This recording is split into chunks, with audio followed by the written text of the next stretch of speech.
Apocalipse capítulo 12, a partir do versículo 7.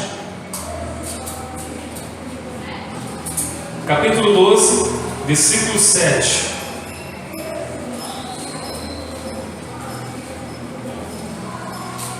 Aleluia.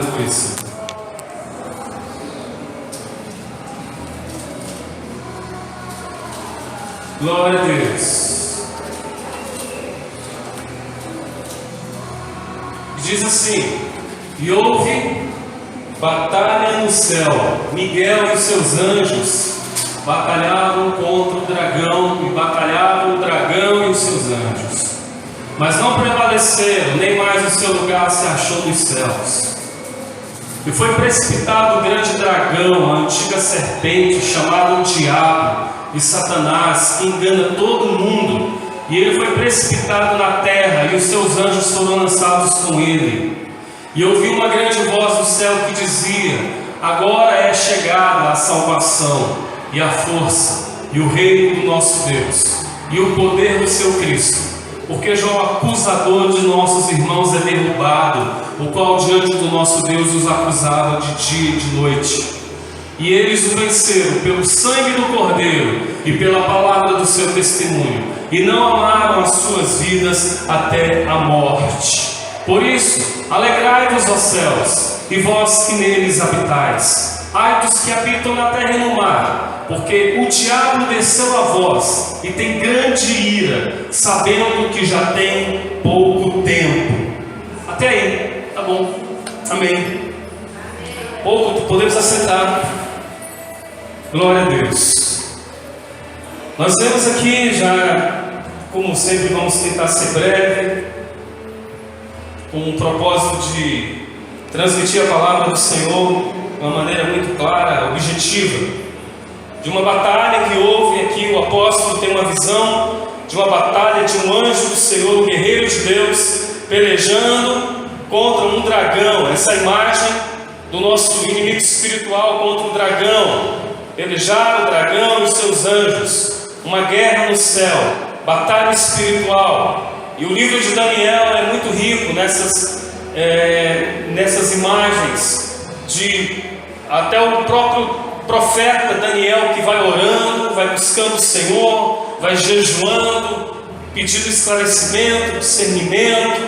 E aí existe um empecilho para que as orações dele, de Daniel, cheguem aos céus. Olha só que coisa, uma oração do profeta que é algo que está emperrando, algo que está impedindo essa oração de acessar a Deus.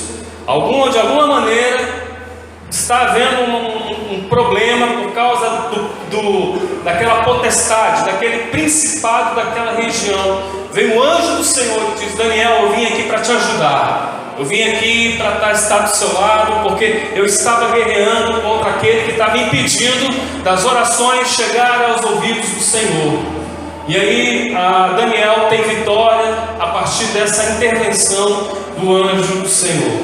E aqui nós estamos vendo uma imagem de uma guerra espiritual, de anjos e demônios, que acontece sempre, que todo dia acontece uma batalha espiritual. Nós aqui não vemos, nós aqui não temos esse olho além daquilo que aquilo que é de agora, aquilo que é de hoje, aquilo que a gente vê instantaneamente. Nós não conseguimos enxergar além disso, mas há batalhas espirituais acontecendo. Anjos do Senhor que se movem no reino espiritual para executarem a vontade de Deus.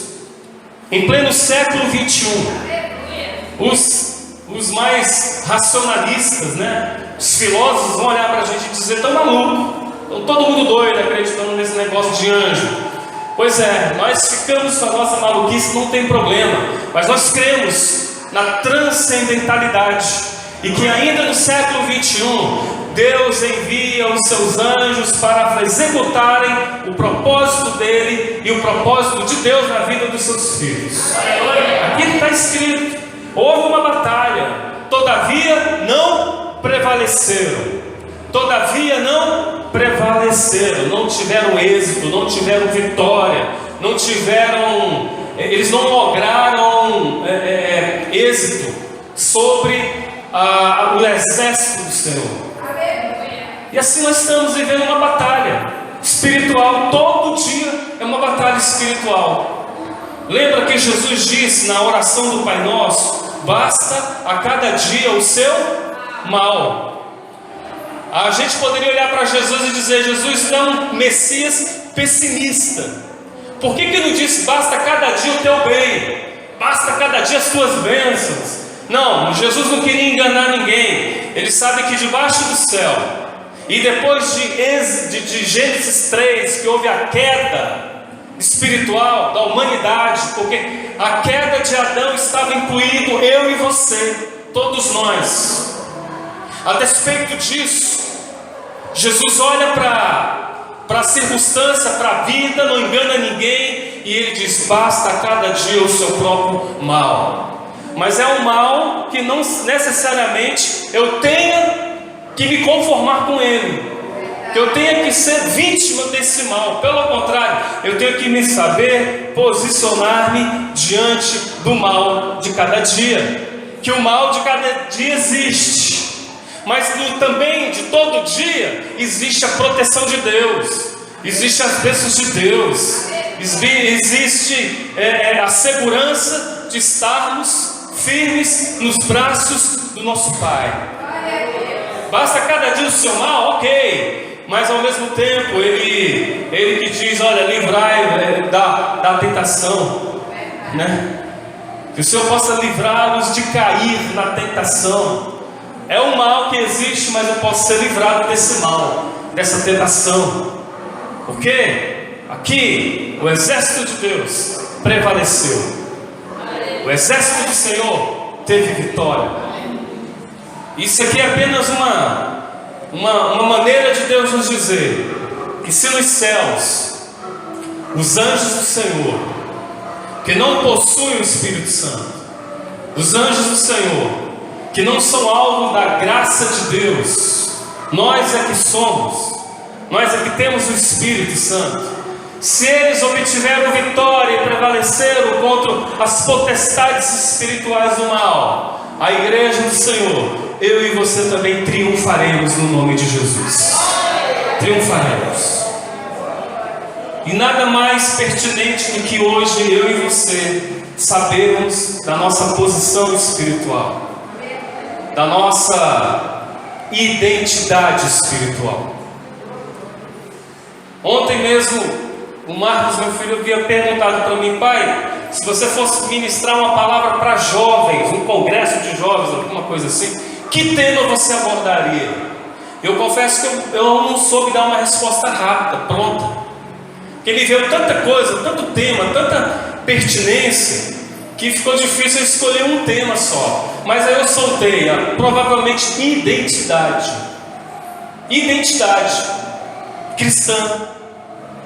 Porque para que a gente possa fazer uma viagem, por exemplo, requer de nós a nossa identidade, teu nome, tua filiação, tua naturalidade, teu registro, é quem você é, a tua foto, a tua imagem, para ver se bate. No reino espiritual, da mesma forma.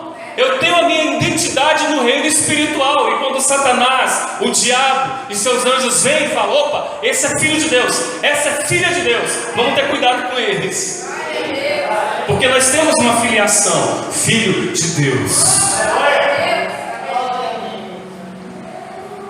E isso é que nos leva a sermos vitoriosos. Aí eu pensei nesse tema, identidade. Por que identidade? A identidade é o significado de eu estar aqui.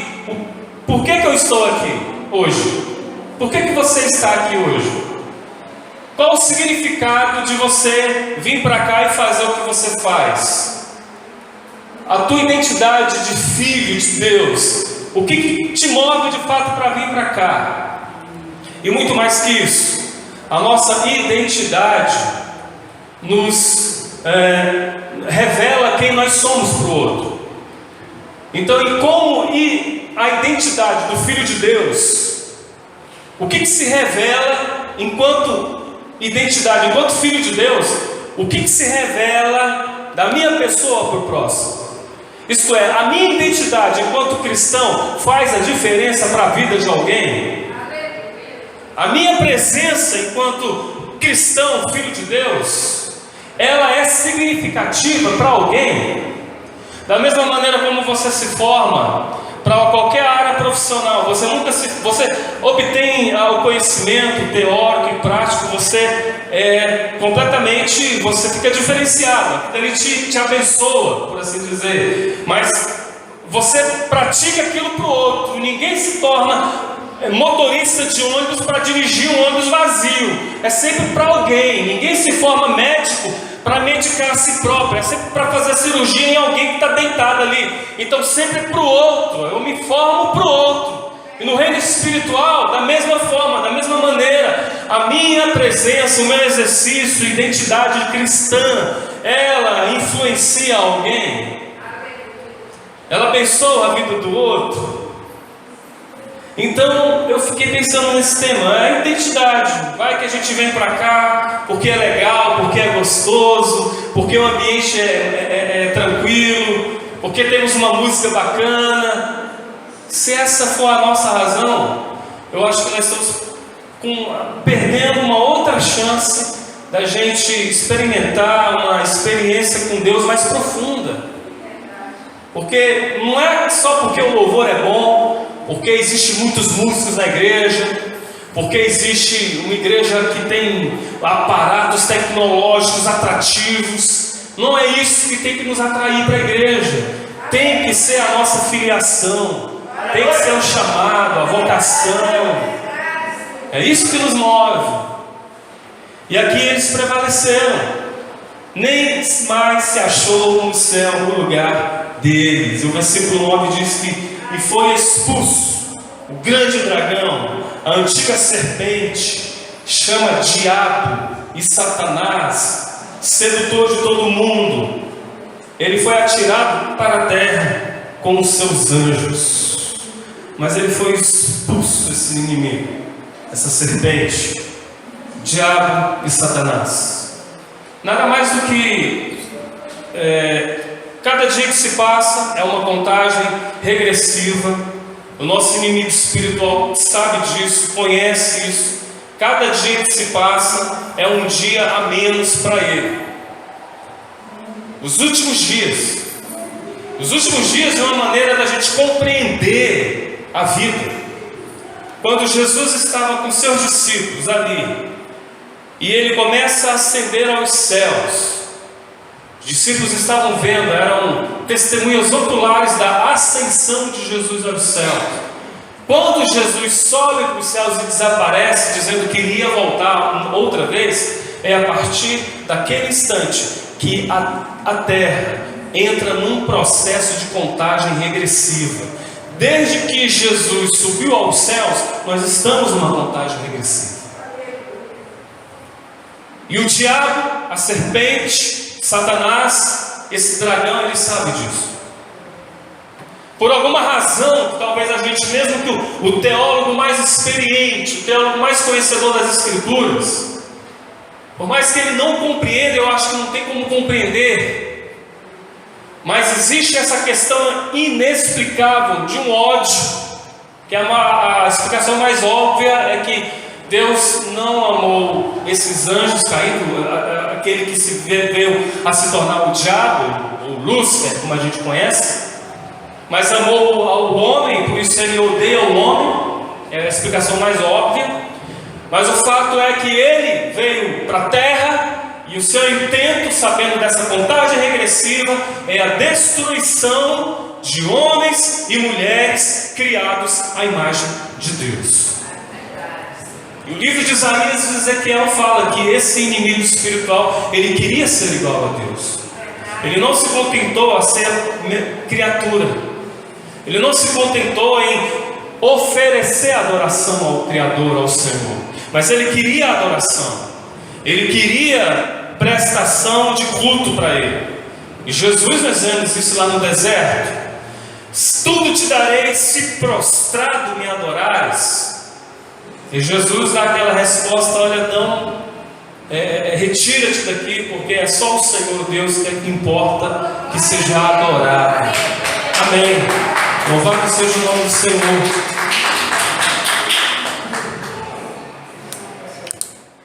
E ele, sabendo disso, ou ele faz com que o ser humano preste culto a ele, sem que ele seja reconhecido como o diabo e Satanás, mas ele pode se configurar de diversas formas e receber adoração essa que afasta o homem do Criador, de Deus, do Senhor.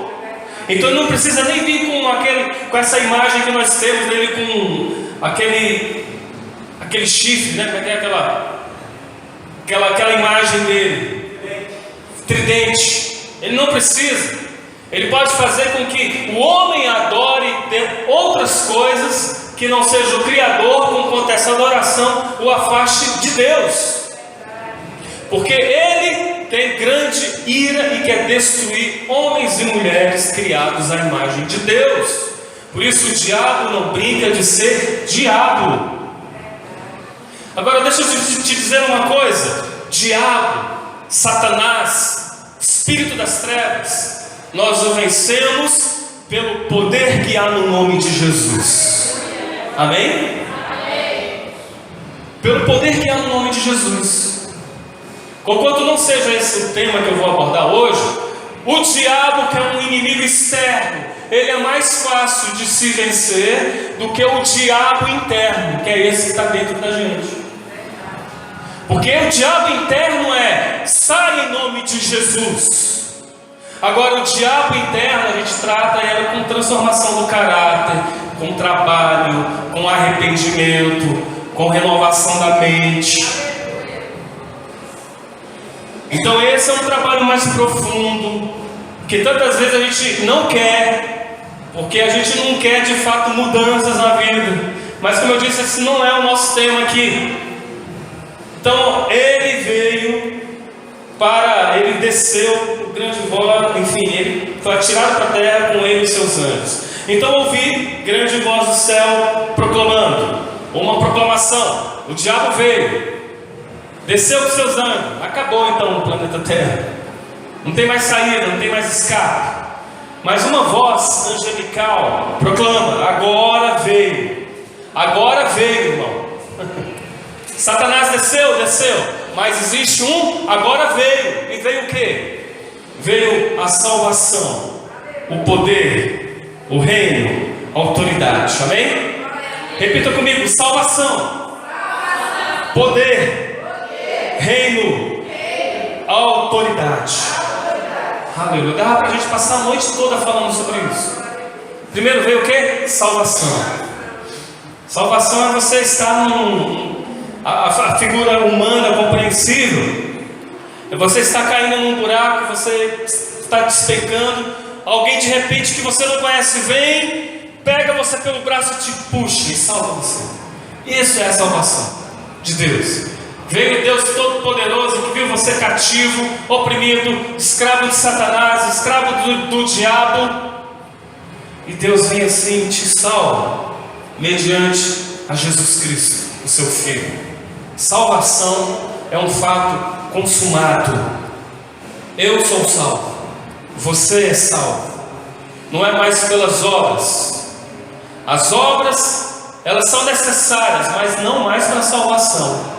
As boas obras são evidências da salvação. Quem produz boas obras evidencia a salvação de Deus em sua vida. Mas a salvação, querido, foi feita na cruz de Jesus. Na cruz, quando ele diz está consumado, está pago. O véu que dividia o homem de Deus, esse véu, agora não existe mais, mas ele foi rasgado. E a cruz é a expressão do perdão de Deus, da aceitação do amor de Deus, do acolhimento de Deus. Isso é salvação. Quem se arrepende obtém essa salvação. Por isso eu digo, todos os seres humanos, pense em todos os seres humanos, até daquele mais nojento, Deus o ama e a cruz foi para salvá-lo. Depende desse ser humano se ele vai se apossar da salvação, que é a diferença. Mas Deus já está reconciliado com o mundo. E a ceia do Senhor, a gente fala, é o sangue da nova aliança, do novo pacto, daquilo que Deus fez por mim, por você, pacto de salvação. É salvação. Isso é a escolinha bíblica básica que a gente aprende. O poder, veio a salvação e veio o poder espiritual, poder de Deus. Primeiro é o poder de Deus, Deus Todo-Poderoso, aonde homens, mulheres, governos, todos irão presenciar o poder de Deus. E em um dia uma voz se ouvirá sobre a terra, todos ouvirão a voz do Senhor como uma voz de trombeta, e todas as nações verão o Senhor. Verão o Senhor. Aleluia. Toda língua vai confessar, todo joelho vai se dobrar, vai se curvar perante o Senhor, por causa do poder dele, da autoridade também. Vou pular aqui esse reino da autoridade. Primeiro é o de Deus, o segundo é o nosso. Isso não é egoísmo narcísico cristão, não. Deus nos outorgou poder espiritual, autoridade espiritual. Não era para a gente fazer o que a gente bem entendesse, para a gente brincar de poder espiritual. Poder e autoridade espiritual é um assunto seríssimo. Só tanto que ele diz: olha, que vocês fecharem na terra vai ser fechado no céu, que vocês delegarem, concordarem aqui, vai ser concordado lá. Quando ele nos outorga isso aí, ele está dando para filhos e filhas com essa consciência com essa identidade de filho de Deus. E diz: esse poder que eu estou dando para vocês, primeiramente é para vocês fecharem. E quando vocês fecham, que vai ser fechado no céu, é fechar, é travar, é barrar essas forças antagônicas espirituais. É quando a gente diz: Senhor, na minha cidade, aqui no Gama, eu fecho, eu concordo com os meus irmãos, concordamos aqui que as bocas de fumo agora serão bocas de Deus, onde as pessoas serão salvas. Não é boca de fumo, é boca de Deus. E a fumaça não vai ser a fumaça da droga, vai ser a fumaça da glória de Deus que vai se manifestar. A gente fecha e a gente abre também coisas novas. Ei, Jesus disse: ei, vos dei autoridade para pisardes serpentes e escorpiões e toda a força do inimigo, e nada absolutamente vos causará dano algum. Foi Jesus que disse, e eu creio na palavra dele. Serpentes e escorpiões, que são os inimigos ferinos, que têm venenos, é uma imagem do nosso inimigo espiritual. Vocês é que vão pisar em cima dele. E quando ele vai: eu vou atingir vocês, Jesus diz: não se preocupe, vocês não serão atingidos. Ele vai bravejar, ele vai gritar, vai espernear, ele vai querer mostrar que tem mais força. Não se atemorizem, pelo contrário, prevaleçam. Vos dei poder, vos dei autoridade. Poder é uma coisa impressionante, e autoridade. Você vê que um agente policial do Detran, enfim, quando ele estende a mão, você está indo com o carro e ele estende a mão pedindo para você encostar, ele não tem poder de parar o carro. Você pode até passar por cima dele, porque ele não tem o poder de parar o carro. Ele não tem, mas ele tem autoridade. É por isso que quando ele faz assim, você imediatamente obedece. E Jesus disse: esse foi o que eu deleguei para vocês. Porque veio a salvação, poder, autoridade, reino de Deus, reino espiritual. Esse é o reino de Deus. Porque existem muitos reinos hoje, irmãos. Infelizmente, não estou aqui para falar mal de ninguém, mas existem muitas congregações que são reinos humanos.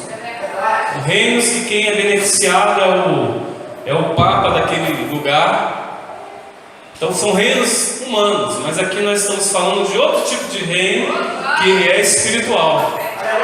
A casa de Deus aqui não é a casa de tijolos, é uma casa de construção espiritual. O reino de Deus é outro tema de suma importância. Reino de Deus é paz, é alegria, é amor, é justiça, é quebrantamento, é compungir do coração. Reino de Deus é o que está acontecendo agora. De repente a palavra está entrando, novas convicções, coisas velhas estão saindo, o odre velho está saindo, e o vinho novo está sendo derramado, consciência sendo estabelecida, mudanças profundas acontecendo. Que esse é o verdadeiro milagre, é o milagre da transformação do interior, da vida da gente. Esse é o reino de Deus, do nosso Deus. Por quê?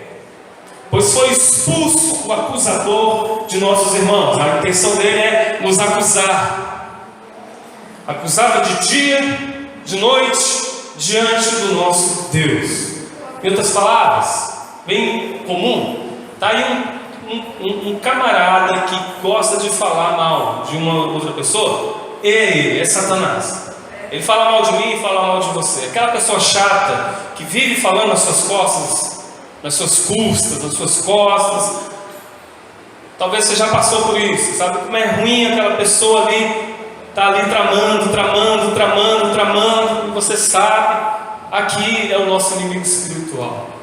Porém, o versículo 11 diz uma coisa importantíssima. Eles, pois, eles quem? A igreja, o povo de Deus, os filhos de Deus, os eleitos. Eles, pois, o venceram. Venceram quem? A Satanás, a serpente. Venceram por causa do sangue do Cordeiro e por causa da palavra do testemunho que deram. E mesmo em face da morte não amaram a própria vida. Venceram por quê? Por causa do sangue de Jesus, do sangue do Cordeiro. É aquilo que barra, é aquilo que freia. Quando Satanás, o nosso inimigo espiritual, ele vê a marca do sangue do Cordeiro em nós, ele para, ele freia, ele não vai adiante. E ele sabe que essa é a palavra da verdade, é a palavra da vitória, que se eu tomo posse dela, ele não prevalece sobre nós, sobre mim, sobre você. Vocês lembram lá na última praga lá do Egito, que seria a morte dos primogênitos? Uma praga terrível, todos os primogênitos, o primeiro filho. Quantos pais eles choraram? Quantas mães derramaram lágrimas? Mas Deus tinha avisado. Deus havia avisado. E mesmo que crianças ali morreram, a morte daquelas crianças não significava a morte eterna, a condenação eterna. Deus sabia o que estava fazendo e Deus é justo. Ele sabe. Mesmo que não saibamos os pormenores das ações de Deus, né? Porque que Deus permite entrar na cidade e matar homem, mulher, criança, velho? Nós não temos as explicações totais sobre isso. Mas uma coisa a gente pode descansar: Deus é justo. Não há ninguém que um dia vai poder levantar o dedo e dizer na frente do dedo diante do Senhor, porque a justiça dele vai elucidar completamente todas as coisas. A gente só vai baixar a cabeça e falar: é mesmo, Senhor. Era desse jeito, é porque a gente não sabia. Mas então, aquele episódio, Deus ordenou a Moisés: pega o sangue de um animal e você vai colocar nos umbrais da porta. O sangue, olha o símbolo do sangue, a sombra, a tipificação daquilo que seria um cordeiro lá na cruz. Pega esse sangue e coloca nos umbrais de cada porta. O sangue. O anjo da morte vai vir e ele vai para cada casa. Só com um detalhe: quando o anjo se aproximar de uma casa e no umbral da porta ele vê o sangue, ele vai se afastar. Ele não tem o poder de matar ali dentro. É o sangue. Você sabia que não importava nem que tipo de gente estaria dentro da casa, conquanto estivesse com a marca do sangue? Porque que Deus está dizendo aqui: se o sangue de Jesus está sobre você, é uma marca. Se o sangue de Jesus não é apenas um aparatozinho, não é uma coisa para dar sorte para a gente, mas se o sangue de Jesus for de fato verdade em você, habita você, você clama pelo sangue de Jesus na sua vida, pode vir o anjo da morte, o anjo da tragédia, o anjo da pandemia, seja lá o que for, não será atingido. Você não vai ser atingido, querido. Não vai ter vitória, porque eles venceram pelo sangue do Cordeiro. É o sangue também que nos purifica de todo o pecado. Tá aí uma coisa que me separa de Deus, é o pecado. Me separa. Mas o que é que limpa esse que nada no planeta Terra tem o poder de limpar? Nem boas obras, obras de justiça, nem caridade, absolutamente nada compra o perdão de Deus. Nada. Mas o sangue de Jesus, sim. Ele diz que o sangue de Jesus é que nos purifica de todo o pecado. Então, tendo pelo menos isso guardado na minha memória, esse significado do sangue, não há inimigo espiritual que prevaleça sobre nós, porque eu tenho a posse do sangue na minha vida. É o sangue que me purifica, é o sangue que me limpa, e é a base do meu relacionamento com Deus. Qual é a base do nosso relacionamento com Deus? Ele vai falar graça de Jesus, sim, mas é Jesus que derramou o seu sangue. É o sangue de Jesus que é a base do meu relacionamento com Ele. Então, quando eu me apresento diante de Deus, eu primeiro, antes, por assim dizer, eu invoco o sangue de Jesus sobre a minha vida, porque se eu me apresentar como Fábio diante de Deus, pode ser que Deus não queira nada comigo, mas se Deus ver o sangue do seu filho na minha vida, Ele me recebe. Amém? E o diabo não vence. Venceram por causa do sangue do Cordeiro e por causa da palavra do testemunho. Palavra do testemunho. Palavra de Deus. Palavra de Jesus. Que é essa palavra que nós temos aqui. É conhecer a palavra. Ora, queridos, deixa eu te dizer uma coisa. Nós vivemos numa nação, o Brasil, onde se fabrica milhares de Bíblias de estudo, Bíblia da família, da Bíblia de tudo quanto é jeito, mas nós nunca tivemos um povo tão analfabeto biblicamente quanto o nosso de hoje. Nunca tivemos um povo que não lê a Bíblia. Sabe o que é não ler? Não é porque eu conheço a vida dos irmãos aí e fico analisando e julgando, não, mas você conversando com um fala, quando eles mesmos admitem isso, é quando a gente vive um processo inconsciente, porque se domingo eu vou ouvir a palavra de Deus, alguém vai ministrar a palavra de Deus para mim, não preciso ler essa palavra lá em casa, porque alguém vai ler para mim, alguém vai ministrar na minha vida. Inconscientemente transfere para o outro a responsabilidade de ler a palavra. Não preciso orar, não preciso buscar o Senhor, não preciso ter comunhão com Deus. Por quê? Porque eu vou lá no pastor e ele diz que a oração dele é uma oração forte, e quando ora a coisa acontece. Então para que eu vou orar em casa? Eu vou lá e resolvo o meu problema com o passo que ele fizer lá comigo. Mas aqui nós estamos falando de gente que conhece a palavra de Deus, que lê a palavra. Como é que eu vou conhecer Deus se eu não leio sua palavra? Como é que eu vou experimentar a vontade, a boa, agradável e perfeita vontade de Deus na minha vida, se a palavra de Deus é um mero utensílio guardado dentro de casa, se eu não tenho uma relação íntima com a sua palavra? Porque esses aqui venceram por causa da palavra do testemunho, e quem conhece a palavra conhece os seus direitos espirituais. Tem gente que é enganado porque não conhece os seus direitos, aí é passar da perna. Espiritualmente da mesma forma, se eu conheço a palavra de Deus a meu respeito, e se eu conheço a palavra de Deus que fala a respeito de Deus, da cruz, de Jesus, da salvação, do reino, do poder, da autoridade, daquilo que é concernente a Deus, eu venço qualquer tipo de inimigo e vou ser instruído na palavra da verdade. ela vai me alimentar, porque a palavra é espiritual. Veja só, olha só, a Bíblia é um livro físico, mas a palavra é um alimento espiritual. Não se engane.